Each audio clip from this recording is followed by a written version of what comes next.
menghadapi dilema gak enak hati yang menjebak. Pernahkah kamu tiba-tiba mendapatkan pesan singkat dari teman lama yang sudah bertahun-tahun tidak ada kabar, namun mendadak menanyakan posisi atau sekadar basa-basi menanyakan kesehatan? Fenomena ini seringkali menjadi sinyal peringatan bagi banyak orang di Indonesia, karena biasanya berujung pada satu kalimat pamungkas, yaitu, "Boleh pinjam uang tidak?" Di sini kita sering merasa seperti ban serep, sebuah objek yang hanya diingat dan dicari ketika seseorang sedang mengalami kebocoran finansial atau kempes dompetnya. Kamu yang tadinya merasa senang karena ada teman yang menyapa, mendadak berubah menjadi cemas dan serba salah karena merasa sedang dijadikan target empuk hanya karena terlihat sedang memiliki kondisi keuangan yang stabil. Kegelisahan ini nyata, apalagi di budaya kita yang sangat menjunjung tinggi rasa kekeluargaan dan tolong-menolong, sehingga menolak permintaan bantuan seringkali dianggap sebagai tindakan yang sombong atau lupa pada kawan lama. Padahal, menjadi orang baik bukan berarti harus menjadi orang yang selalu bisa dieksploitasi kapan saja, oleh siapa saja yang datang membawa cerita sedih. Masalah utamanya bukan terletak pada jumlah nominal yang ingin dipinjam, melainkan pada jebakan psikologi rasa bersalah yang langsung mengunci logika kita saat ingin berkata tidak. Banyak dari kita yang merasa seolah-olah menolak memberikan pinjaman adalah sebuah dosa besar atau tindakan jahat yang secara otomatis akan merusak reputasi kita di mata lingkaran pertemanan. Ada semacam beban moral yang tidak terlihat, yang membuat kita merasa bertanggung jawab atas masalah hidup orang lain. Padahal, setiap orang dewasa seharusnya memiliki kendali penuh atas manajemen risiko mereka sendiri. Rasa gak enak hati ini adalah rantai yang mengikat produktivitas. Karena alih-alih fokus pada pengembangan aset, energi kita justru habis memikirkan bagaimana cara menjelaskan alasan penolakan tanpa terlihat seperti orang pelit. Kita harus sadar bahwa membiarkan rasa bersalah memandu keputusan finansial adalah langkah awal menuju kekacauan keuangan pribadi yang lebih besar. Karena emosi sesaat seringkali menutup mata kita terhadap realitas kemampuan ekonomi yang sesungguhnya.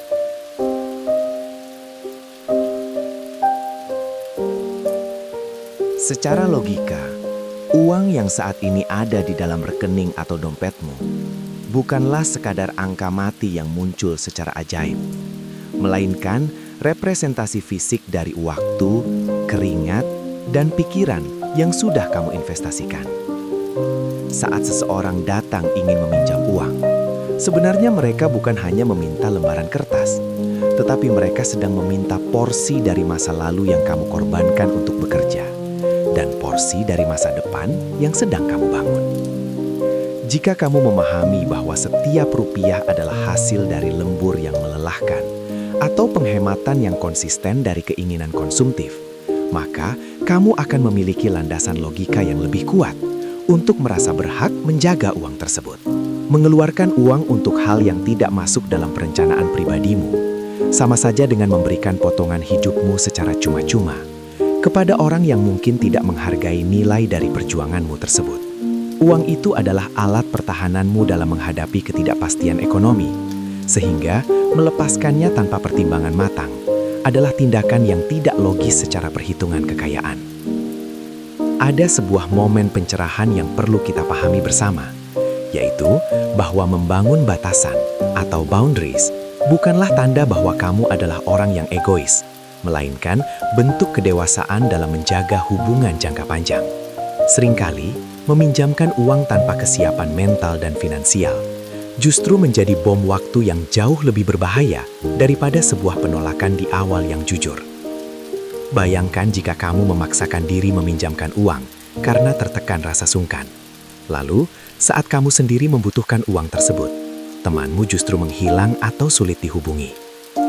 Disinilah rasa benci dan dendam akan mulai menggerogoti pertemanan kalian sampai hancur total. Dengan berani menentukan batasan sejak dini, kamu sebenarnya sedang menyelamatkan pertemanan tersebut dari potensi konflik menagih utang yang sangat melelahkan di masa mendatang. Kejujuran di awal bahwa kamu tidak bisa membantu dalam bentuk uang adalah bentuk rasa hormat terhadap dirimu sendiri dan terhadap integritas hubungan yang selama ini sudah dibangun dengan susah payah.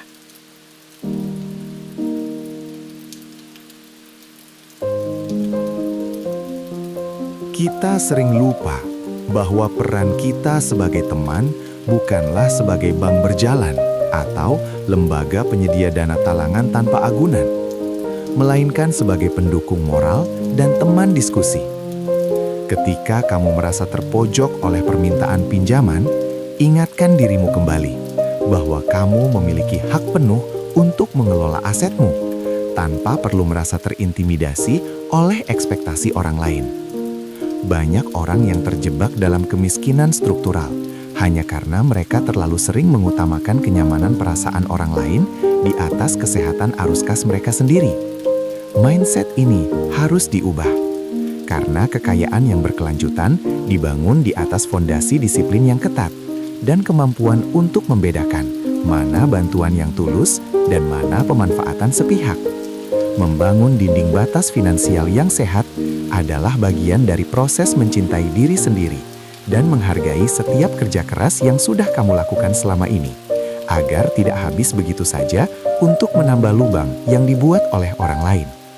Sebagai penutup dalam memahami dilema ini, ingatlah bahwa ketenangan batin atau inner peace tidak akan pernah tercapai jika kamu terus hidup di bawah bayang-bayang ketakutan akan penilaian orang lain terhadap keputusan finansialmu. Setiap kali kamu berkata ya pada orang lain, padahal hatimu ingin berkata tidak, ada bagian dari integritas pribadimu yang terkikis, dan itu akan menciptakan stres yang berkepanjangan. Hidup dengan logika yang jernih berarti memahami bahwa kamu tidak bisa mengontrol perasaan orang lain setelah kamu menolak mereka. Namun, kamu bisa mengontrol bagaimana kamu menjaga stabilitas ekonomi keluargamu. Menghadapi situasi ini dengan kepala dingin dan bahasa yang membumi akan membuatmu terlihat lebih elegan, karena orang yang benar-benar kaya secara mental adalah mereka yang mampu berdaulat atas harta mereka sendiri. Membiasakan diri untuk berpikir logis daripada emosional dalam urusan pinjam-meminjam akan membuatmu jauh lebih tenang dalam menjalani kehidupan sosial sehari-hari, tanpa perlu dihantui rasa was-was setiap kali ada notifikasi pesan masuk dari kawan lama.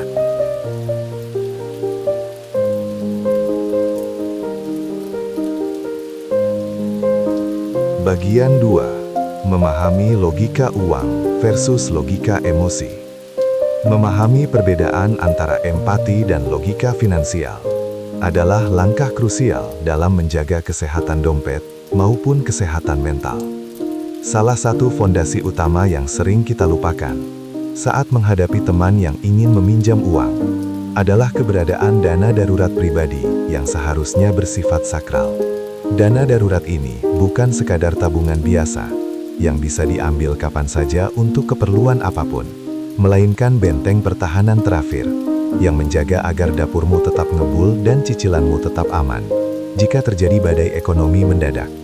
Ketika kamu memberikan dana ini kepada orang lain dengan dalih meminjamkan, kamu sebenarnya sedang merubuhkan benteng pertahananmu sendiri dan membiarkan dirimu telanjang tanpa perlindungan di tengah ketidakpastian hidup. Logika sederhana yang harus kamu tanamkan adalah, kamu tidak bisa menolong orang lain yang sedang tenggelam jika kamu sendiri tidak berdiri di atas pijakan yang kokoh. Karena pada akhirnya, jika kamu ikut jatuh, kalian berdua hanya akan menjadi beban bagi orang lain yang lebih luas lagi. Mari kita gunakan analogi sederhana, seperti sebuah warung makan pinggir jalan, untuk melihat bagaimana putaran modal bekerja dalam kehidupan sehari-hari. Pemilik warung makan mungkin memiliki rasa iba yang besar ketika melihat tetangganya belum makan. Namun, dia tidak bisa memberikan semua dagangannya secara gratis setiap hari, karena dia harus membeli bahan baku kembali untuk berjualan besok pagi. Jika modalnya habis diberikan sebagai bentuk bantuan tanpa perhitungan, maka warung tersebut akan bangkrut, dan pemiliknya tidak akan bisa lagi membantu siapapun di masa depan. Begitu pula dengan uang yang kamu miliki. Setiap rupiah punya tanggung jawab dan posnya masing-masing, mulai dari biaya pendidikan anak, dana kesehatan, hingga persiapan masa tua yang tidak boleh diganggu-gugat. Memahami bahwa uangmu adalah modal hidup akan membantumu melihat permintaan pinjaman sebagai sebuah risiko bisnis yang harus dihitung matang, bukan sekadar urusan perasaan yang bisa diputuskan hanya karena merasa tidak enak hati.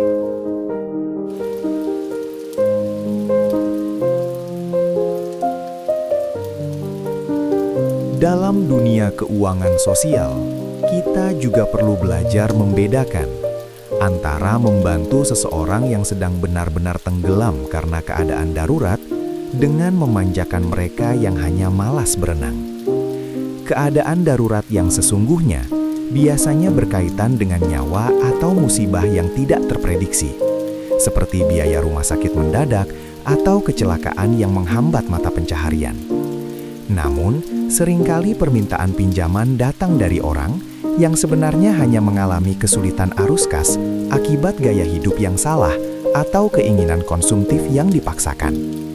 Memberikan pinjaman kepada orang yang tidak mau belajar memperbaiki cara mereka mengelola uang sama saja dengan membiarkan mereka tetap malas berenang, karena mereka akan selalu berharap ada orang lain yang datang menyelamatkan. Di sini, logika harus mengalahkan emosi, karena bantuan yang salah sasaran hanya akan membuat orang tersebut semakin manja dan tidak pernah memiliki kemandirian finansial yang sesungguhnya. Ada resiko besar yang jarang dibahas saat kita terlalu mudah meminjamkan uang, yaitu fenomena inflasi sosial yang justru memperburuk kondisi keuangan teman kita dalam jangka panjang. Ketika seseorang terbiasa menutup lubang utang dengan utang baru dari temannya, mereka sebenarnya hanya sedang melakukan gali lubang tutup lubang, tanpa pernah benar-benar memperbaiki akar permasalahannya. Dengan memberikan pinjaman tanpa edukasi atau batasan, kamu secara tidak langsung ikut andil dalam menunda momen kebangkitan mereka untuk belajar hidup prihatin dan disiplin. Seharusnya, momen kesulitan keuangan menjadi titik baik bagi seseorang untuk mengevaluasi gaya hidupnya. Namun, akses mudah ke uang pinjaman dari teman seringkali menjadi candu yang menghambat pertumbuhan karakter mereka. Memberikan penolakan yang logis terkadang menjadi bentuk kasih sayang yang lebih nyata daripada sekedar memberikan uang, karena hal itu bisa menjadi teguran halus agar mereka mulai menata kembali prioritas hidup dan pengeluaran mereka secara mandiri.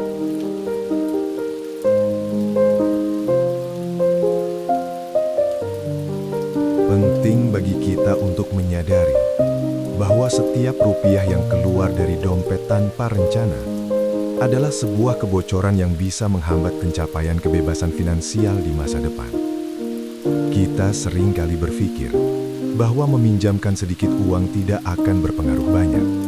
Padahal, dalam jangka panjang, akumulasi dari bantuan-bantuan kecil yang tidak kembali bisa menjadi angka yang sangat signifikan jika diinvestasikan.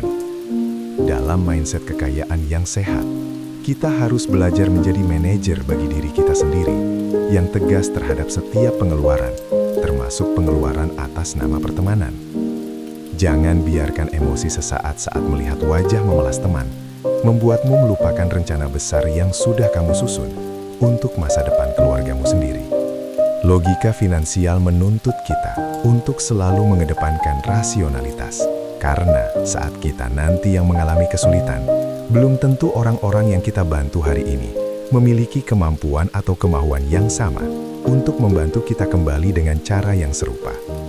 Menjaga keseimbangan antara menjadi orang baik dan menjadi orang yang cerdas secara finansial adalah kunci dari inner peace yang sesungguhnya dalam pergaulan sosial. Kamu tidak perlu merasa menjadi orang jahat hanya karena mengutamakan stabilitas keuangan pribadimu di atas keinginan orang lain yang ingin meminjam uang tanpa kejelasan. Ingatlah bahwa stabilitas emosimu sangat bergantung pada stabilitas keuanganmu. Karena konflik yang paling sering merusak kebahagiaan adalah konflik yang dipicu oleh masalah uang dan utang yang tidak terselesaikan. Dengan mengadopsi logika uang yang benar, kamu bisa berinteraksi dengan siapa saja tanpa rasa takut atau curiga, karena kamu sudah memiliki prinsip yang jelas mengenai apa yang bisa dan tidak bisa kamu lakukan dengan asetmu. Kedewasaan finansial bukan hanya soal seberapa banyak uang yang kamu miliki, tetapi seberapa kuat kamu mampu mempertahankan prinsip tersebut di tengah tekanan sosial yang sering kali tidak masuk akal dan hanya mengandalkan sentimen emosional belaka.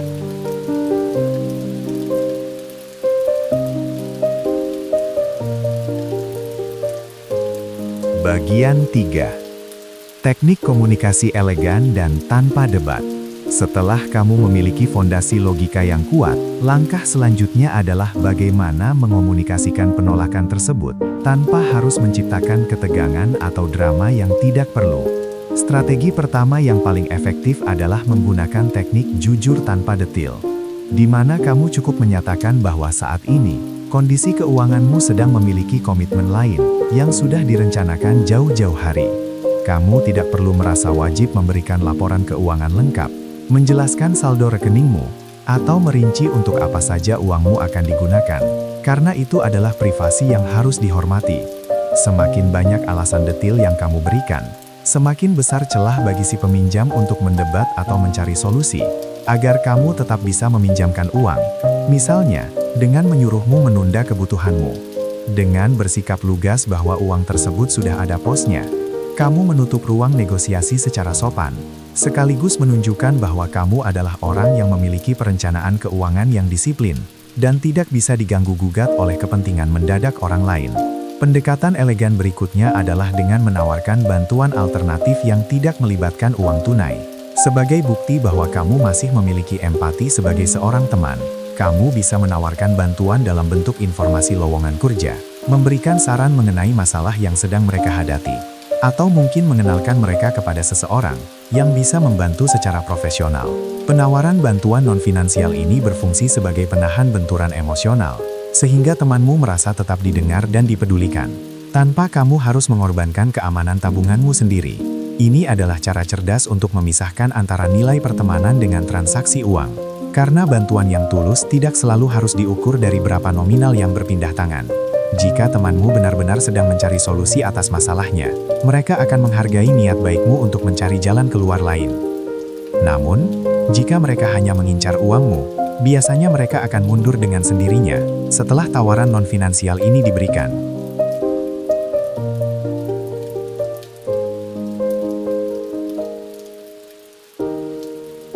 Salah satu kunci utama agar penolakanmu tidak merusak hubungan adalah dengan menjaga nada bicara dan bahasa tubuh agar tetap tenang namun tegas, tanpa ada kesan merendahkan. Hindari penggunaan kata maaf yang terlalu berlebihan atau berulang-ulang. Karena permohonan maaf yang berlebihan justru bisa membuatmu terlihat sedang menyembunyikan sesuatu atau sedang memberikan alasan palsu yang dibuat-buat. Kamu berhak berkata tidak atas permintaan yang memang tidak bisa kamu penuhi. Dan kamu tidak melakukan kesalahan apapun dengan menjaga uang hasil kerja kerasmu sendiri. Gunakan kalimat yang netral seperti, "Saya mengerti situasimu, namun saat ini saya tidak bisa membantu dalam hal dana, karena semua pengeluaran sudah terkunci untuk kebutuhan keluarga."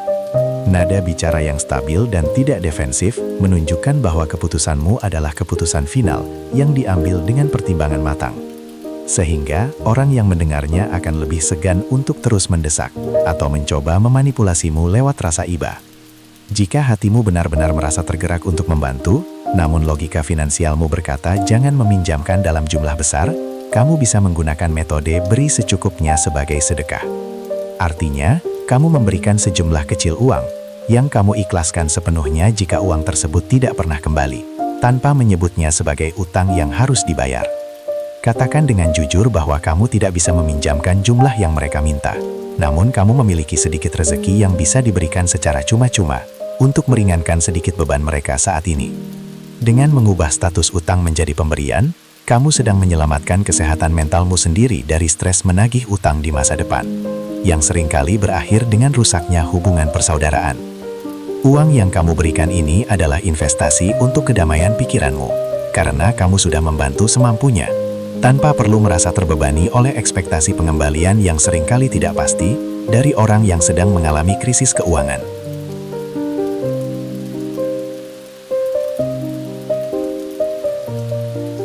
Dalam berkomunikasi, sangat penting untuk menghindari perdebatan mengenai gaya hidup atau cara temanmu menggunakan uangnya, karena hal itu hanya akan memicu konflik yang lebih besar. Fokuslah hanya pada posisimu sebagai orang yang sedang tidak bisa memberikan bantuan finansial, tanpa perlu menghakimi mengapa mereka bisa sampai pada titik kekurangan uang tersebut. Menghakimi hanya akan membuat mereka merasa terpojok dan defensif, yang akhirnya merusak esensi dari komunikasi elegan yang sedang kamu bangun dengan susah payah. Ingatlah bahwa tujuanmu adalah menolak pinjaman, sambil tetap menjaga martabat kedua belah pihak, sehingga hubungan pertemanan tetap bisa berjalan di jalur yang sehat, tanpa ada rasa dendam. Menjadi tegas bukan berarti harus menjadi kasar, dan menjadi baik bukan berarti harus menjadi lemah. Keseimbangan inilah yang akan membuatmu terlihat sebagai pribadi yang memiliki karakter kuat dan dihormati di lingkungan sosialmu. Teknik komunikasi yang elegan ini pada dasarnya adalah seni mengelola ekspektasi orang lain agar selaras dengan kemampuan dan prinsip yang kamu miliki dalam hidup.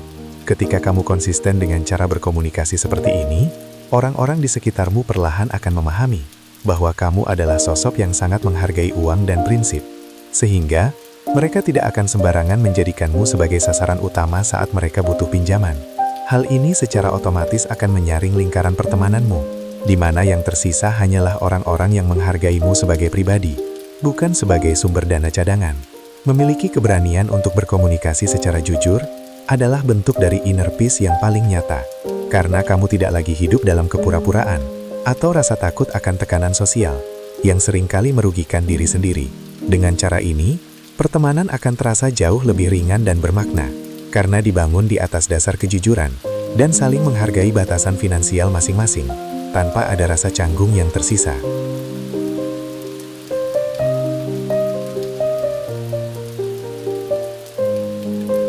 Bagian 4. Menjaga inner peace dan masa depan pertemanan. Langkah terakhir yang paling menentukan dari seluruh proses ini adalah bagaimana kamu menyikapi reaksi temanmu setelah mendapatkan penolakan. Karena disinilah seleksi alam yang sesungguhnya terjadi.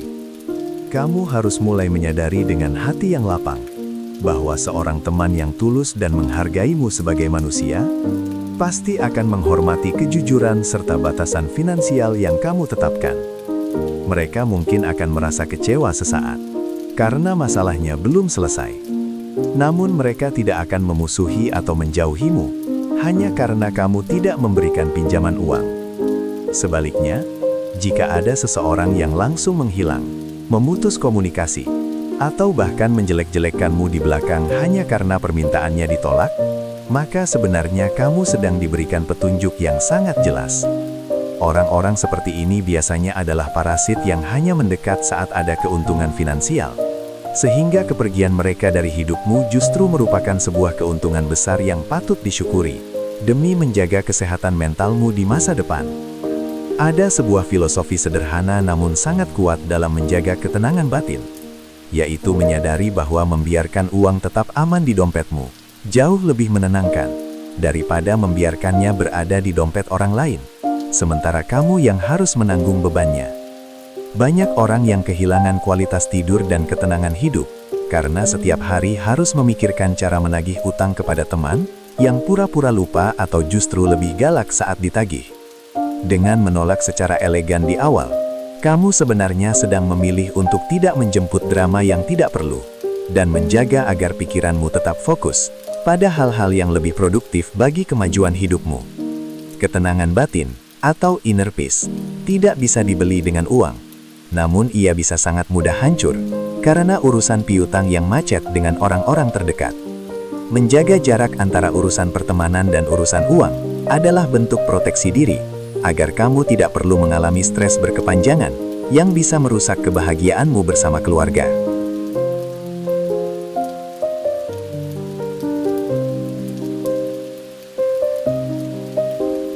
Setelah proses penolakan terjadi, langkah praktis yang perlu kamu lakukan adalah kembali bersikap normal dan hangat, seolah tidak pernah ada ketegangan apapun di antara kalian. Tunjukkan melalui sikapmu bahwa keputusan untuk tidak meminjamkan uang adalah murni masalah profesionalisme finansial dan sama sekali tidak mengurangi rasa sayang atau kepedulianmu sebagai teman. Kamu bisa tetap mengajak mereka mengobrol tentang hobi, menanyakan kabar keluarga, atau berinteraksi di media sosial seperti biasa untuk mencairkan suasana yang mungkin sempat terasa kaku. Konsistensi dalam bersikap normal ini akan membuktikan bahwa hubungan kalian tidak semata-mata diukur dari nominal rupiah atau kemampuanmu untuk memberikan pinjaman dana. Jika kamu bisa menunjukkan bahwa pertemanan kalian tetap bernilai tanpa ada transaksi uang, maka ikatan tersebut akan tumbuh menjadi jauh lebih kuat dan lebih murni, karena didasarkan pada kecocokan karakter dan nilai-nilai kehidupan yang serupa. Kita juga harus kembali pada kesimpulan tentang mindset kekayaan yang sehat, di mana berani berkata tidak pada hal yang merugikan rencana keuangan jangka panjang adalah sebuah keharusan, bukan pilihan. Kebebasan finansial yang sejati tidak hanya diukur dari seberapa banyak aset yang kamu miliki, tetapi juga seberapa besar kedaulatan yang kamu punya atas setiap sen yang kamu hasilkan dari kerja kerasmu. Orang yang benar-benar kaya secara mental tidak akan membiarkan dirinya didikte oleh standar sosial atau tekanan dari lingkungan yang menuntutnya untuk selalu menjadi penyelamat finansial bagi semua orang. Disiplin dalam menjaga arus kas adalah bentuk tanggung jawabmu terhadap masa depan dirimu sendiri dan orang-orang yang benar-benar menjadi tanggunganmu secara sah.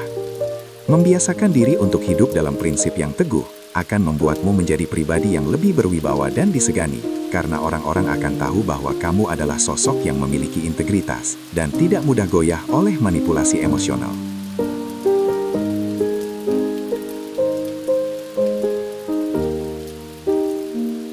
Penting untuk diingat bahwa setiap penolakan yang kamu berikan dengan cara yang sopan adalah investasi untuk hubungan yang lebih sehat di kemudian hari. Karena pertemanan yang dibangun di atas ketergantungan finansial tidak akan pernah bertahan lama. Bayangkan betapa beratnya beban mental jika setiap kali bertemu teman, yang ada di pikiranmu hanyalah kapan mereka akan membayar utangnya. Rasa canggung seperti inilah yang seringkali membunuh keakraban secara perlahan. Dengan menjaga hubungan tetap bersih dari urusan utang piutang, kamu memberikan ruang bagi persahabatan tersebut untuk tumbuh secara alami, tanpa ada ganjalan rasa tidak enak atau kecurigaan. Kamu akan merasa jauh lebih ringan saat melangkah ke dalam lingkaran sosialmu, karena kamu tahu bahwa orang-orang yang ada di sekelilingmu adalah mereka yang benar-benar nyaman dengan kepribadianmu, bukan mereka yang menunggu kesempatan untuk memanfaatkan kebaikan hatimu. Inilah cara hidup yang elegan, di mana logika dan perasaan berjalan beriringan, tanpa harus ada salah satu yang dikorbankan demi menyenangkan hati orang lain secara semu.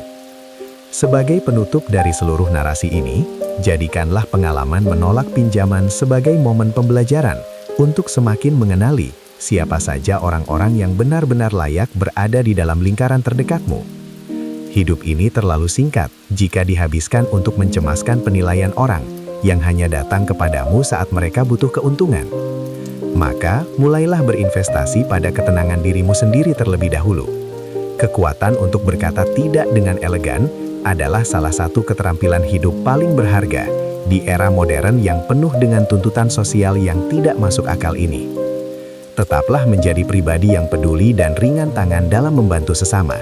Namun lakukanlah dengan cara yang cerdas dan tidak membahayakan stabilitas masa depanmu sendiri. Dengan menjaga batas yang jelas, kamu tidak hanya menyelamatkan dompetmu, tetapi kamu juga sedang menyelamatkan harga dirimu dan kualitas hubungan pertemanan yang jauh lebih berharga daripada sekadar angka-angka di atas kertas tagihan.